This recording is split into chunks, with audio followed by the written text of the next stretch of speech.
Bonjour chers frères et sœurs, je suis heureux de vous retrouver à ce jour spécial pour partager ensemble la merveilleuse parole de Dieu. Aujourd'hui, nous allons ensemble parcourir les Saintes Écritures pour écouter Dieu nous parler. Le message qu'il nous donne ce matin a pour titre « Retour vers une foi apostolique pour la crise finale ». Depuis quelque temps, sinon depuis quelques mois, le monde entier est confronté à une crise. Une crise qui est bien différente des autres. Parce que le monde a connu la Première Guerre mondiale, le monde a connu la crise économique de 1929, appelée le crash de Wall Street. Le monde a connu la Deuxième Guerre mondiale, le monde a connu les génocides. Et le monde a connu le 11 septembre 2001 aux États-Unis. Le monde a également connu des catastrophes naturelles. Tchernobyl, les tsunamis, etc. Et le monde a également connu les dictatures qui ont laissé un impact profond sur la vie des hommes. Mais ces crises que je viens de citer étaient pour la plupart des crises localisées. Certes, la Première Guerre a été dite mondiale parce qu'elle a impliqué plus de pays dans l'histoire, ainsi que la Deuxième Guerre mondiale également. Mais la crise que le monde connaît aujourd'hui touche près de 185 pays dans le monde. Et ce n'est pas une crise armée. C'est pourquoi je dis qu'elle est une crise différente des autres. Cette crise est provoquée par une maladie. Ce qu'on appelle aujourd'hui la pandémie de coronavirus. Toute chose qui touche les hommes, naturellement modifie leur comportement. Parce que cela a des conséquences. Les crises que j'ai citées ont eu des conséquences sur le monde entier. Aujourd'hui, cette pandémie de coronavirus aura des conséquences sur le monde. Lesquelles? Et quelle est l'attitude que doit avoir tout enfant de Dieu? Et quelle leçon cette pandémie donne aux enfants de Dieu? Prions. Seigneur, merci. Tu es le maître de l'histoire. Tu n'abandonnes pas tes enfants. Viens Seigneur, alors que tu nous donnes ce message ce matin. Viens et sois le prédicateur au nom de Jésus-Christ. Amen.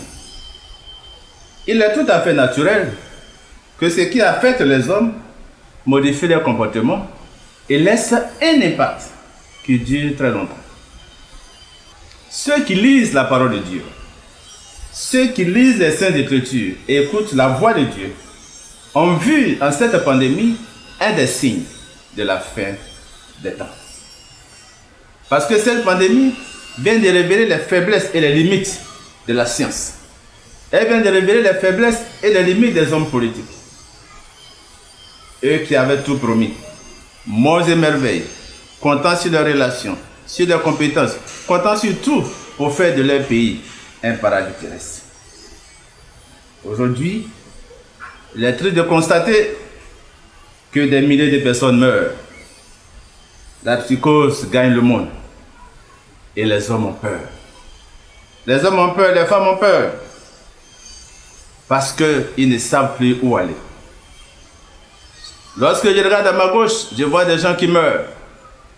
Je regarde sur ma droite, aussi des gens qui meurent. Quand je tourne et je regarde derrière, c'est le coronavirus qui avance à vive allure, laissant sur son chemin des malades, des morts. Et lorsque je regarde devant moi, ce n'est que l'incertitude.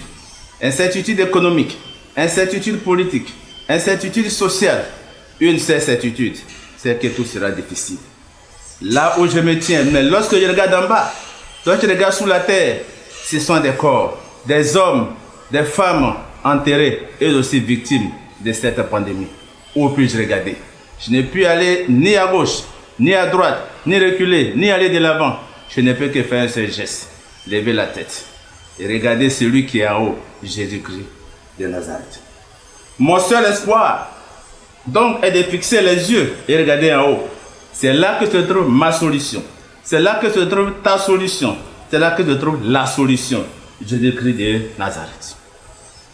Il nous dit dans l'Apocalypse, chapitre 3, verset 20, Voici, je me tiens à la porte et je frappe. Si quelqu'un entend ma voix et ouvre la porte, j'entrerai et je souperai avec lui et lui avec moi. Jésus se tient où dans ce verset? Il dit, je me tiens à la porte. Il se tient à la porte. Une porte, naturellement, fait penser à une demeure, à une maison. À quelle porte Jésus frappe-t-il actuellement? Jésus frappe à cette porte derrière laquelle tu es confiné à cause du coronavirus. Où se trouve cette maison?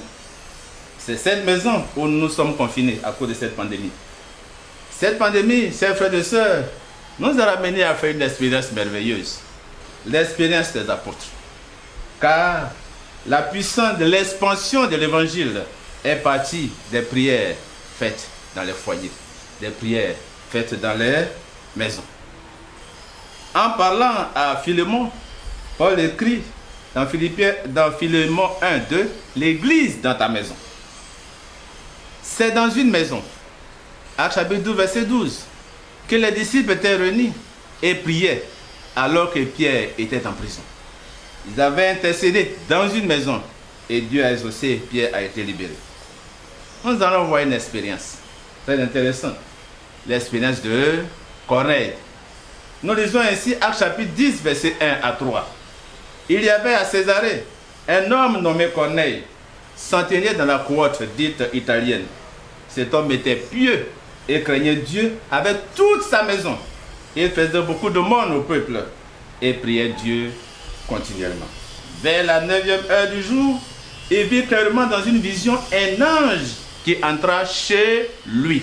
Un ange qui entra où? Chez lui, dans sa maison, là où il était. Et Actes chapitre 11, verset 12, c'est l'apôtre Pierre qui parle. L'Esprit me dit de partir avec eux sans hésiter. Les 6 hommes que voici m'accompagnaient dans la maison de Corneille. Dans la maison de Corneille. Oui, il y avait une vie spirituelle dans la maison de Corneille. Voyons monsieur et madame Corneille aujourd'hui. Le matin, monsieur Corneille se lève, réveille son épouse et ses enfants. Et si c'est madame Corneille qui se lève la première, elle se lève alors, réveille son époux et ses enfants. Leurs serviteurs aussi. Nous dirons aujourd'hui, leurs servantes. Le vigile, lui, déjà même, il ne dort pas. Ils invitent tout le monde dans leur salon et se mettent à chanter les cantiques. Le 412. Dès le matin, Seigneur, nos âmes te bénissent. Ou bien ils chantent le 413. Oh mon Dieu, je cherche ta face. Ou bien même le 493. Mon cœur te cherche au point du jour. Voici des cantiques que la famille Corneille chante. Et ils lisent la Bible. Chaque participant dit ce qu'il a compris et tire comme leçon. Et M. Corneille résume tout, recueille les cieux de prière et prie. Et à la fin, tout le monde se souhaite bonne journée sous le regard de notre Seigneur Jésus. Et dans la même journée, la famille Corneille encore se retrouve. Ils lisent un extrait de l'esprit des prophéties. Ils méditent et encore ils prient. Le soir, la famille Corneille se retrouve de nouveau. Monsieur Corneille, Madame Corneille et leurs enfants et leurs serviteurs, ils se retrouvent de nouveau. Après avoir pris le repas du soir avec action de grâce, ils chantent des cantiques, lisent des psaumes, rendent témoignage et ensuite ils chantent le 586. Oh, que ta main paternelle. Et la famille se disperse. Chacun va se coucher. Les anges aiment les familles qui vivent ainsi. Et ils les visitent. C'est ainsi que l'ange de Dieu visita la maison de Corneille pour lui annoncer la visite du serviteur de Dieu. Jésus frappe à la porte de notre famille. Nous y sommes confinés pour le recevoir. La pandémie passera. Les conséquences économiques, politiques et sociales seront catastrophiques. Mais ceux qui ont vécu comme Corneille seront trouvés force, réconfort, sagesse, puissance vis-à-vis de ces épreuves. Nous disions que cette crise est un signe de la proximité du retour de Jésus-Christ. Mais 1000 ans sont comme un jour aux yeux de Dieu. Cette venue peut ne pas être dans un mois, peut ne pas être dans un an, dans 2 ans, et même 5 ans et 10 ans même. Mais attention, de ne pas perdre la foi. Car l'homme, quand il n'a pas de pression, il tend à oublier. Et j'aime cette illustration d'un auteur africain, Amadou Ampateba, dans son œuvre Les 30 destins de Vangrain. Vangrain était un personnage très malin. Un jour, le commandant les avait appelés pour leur annoncer que leur pays, la France, allait entrer en guerre et qu'ils devaient se préparer. Lorsque Vangrain et ses hommes sont sortis de cette réunion, ils se sont dit une chose. Allons voir le féticheur, le marabout, afin qu'il nous dise quelle sera notre part. Notre bonheur sera-t-il dans la guerre ou dans la paix? Et la guerre arriva. Le commandant a appelé les hommes, les villageois, et leur a dit: la France, votre pays, est en guerre et vous devez contribuer. Apporter des bœufs, des moutons pour soutenir l'armée française. Alors c'était le marché pour Vangrain et ses hommes. Là où il fallait 100 moutons, et demander 200 moutons. Où il fallait 100 bœufs, et demander 200 bœufs. Et le reste, ils vendaient. Ils avaient établi une entreprise sur ces efforts de guerre. Et les rumeurs sont parvenues au commandant, qui les a appelés et leur a dit: j'ai entendu dire que vous escroquez le peuple. Bientôt un inspecteur sera là et une enquête sera diligentée. Alors les responsabilités seront situées. Vangrain et ses hommes, quand ils sont sortis de là, sont allés effacer toutes les traces. Ils avaient pris toutes les dispositions afin d'éviter les catastrophes, la conséquence qui les attendait. Mais une semaine, pas d'inspecteur. 2 semaines, pas d'inspecteur. 1 mois, pas d'inspecteur. Et Vangrain et ses amis ont oublié la menace de l'inspecteur et ont repris les activités.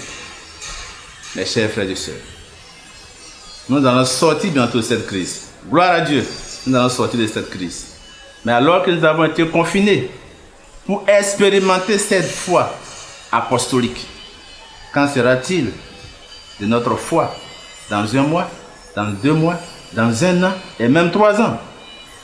Nous avons été confinés pour expérimenter la foi des apôtres. Et quand nous sortirons, quel que soit le temps qu'il faudra pour que le Christ revienne, nous devons rester fermes. Une foi ferme, une foi forte, une foi qui soutient, une foi qui se partage avec le monde entier.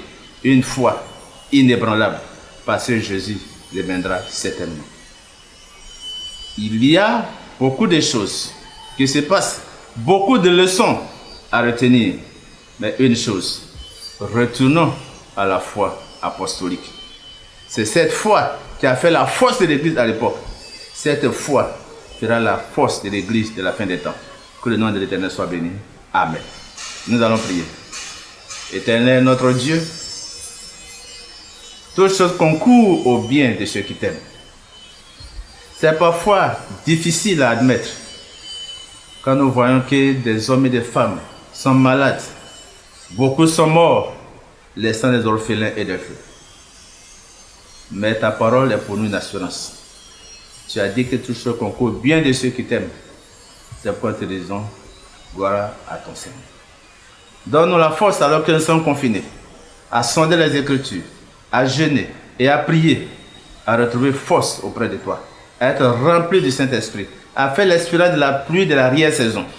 Et lorsque cette crise passera, que cette foi ne faiblisse pas, qu'elle ne disparaisse pas, que nous soyons encore forts jusqu'à ce que tu reviennes. Au nom de Jésus-Christ. Amen.